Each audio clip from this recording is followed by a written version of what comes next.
Hello kids! Once upon a time, in a lush, green valley filled with gigantic ferns and towering trees, there lived a young sauropod dinosaur named Lila. Lila was known far and wide for her extraordinary height and her incredibly long neck, which let her munch on the tastiest leaves way up high.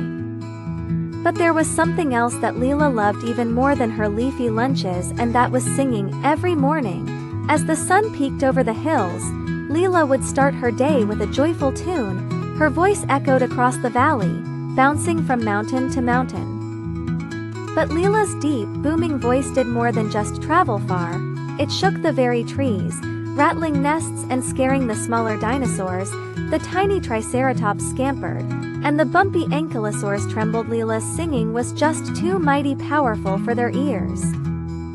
"Lila, your voice is beautiful, but it's just too loud," said Terry the pterosaur, who liked to glide on the soft breezes while everyone else took cover from Lila's vocal storms. "Can't you sing a little softer?" Lila tried humming softly, whispering her melodies.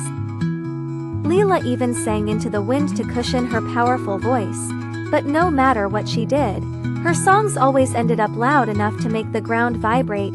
Lila felt disheartened. She didn't want to upset her friends, but she also could not imagine a day without her beloved singing. One day, as the dinosaurs of the valley were having a peaceful afternoon, dark clouds began to gather in the distance. With them came the ominous rumble of thunder, a sure sign of the pterodactyls, who were known for swooping in during storms to cause trouble. "Take cover," shouted Biffy, the wise old brachiosaurus, as the pterodactyls appeared in the darkening sky. Their eyes gleamed with mischief, and they shrieked with delight as they swooped down. The dinosaurs dashed for shelter, all except Lila.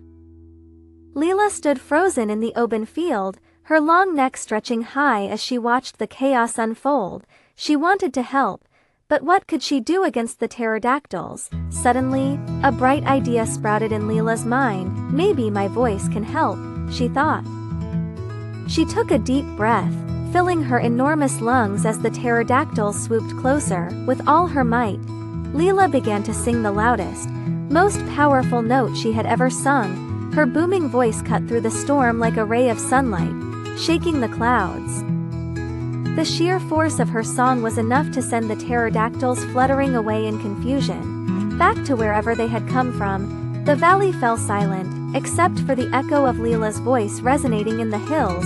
One by one, the dinosaurs emerged from hiding. Their faces were filled with awe and gratitude. "Lila, you saved us," cried Terry the pterosaur, flapping down to her side. "I just sang," Lila replied bashfully.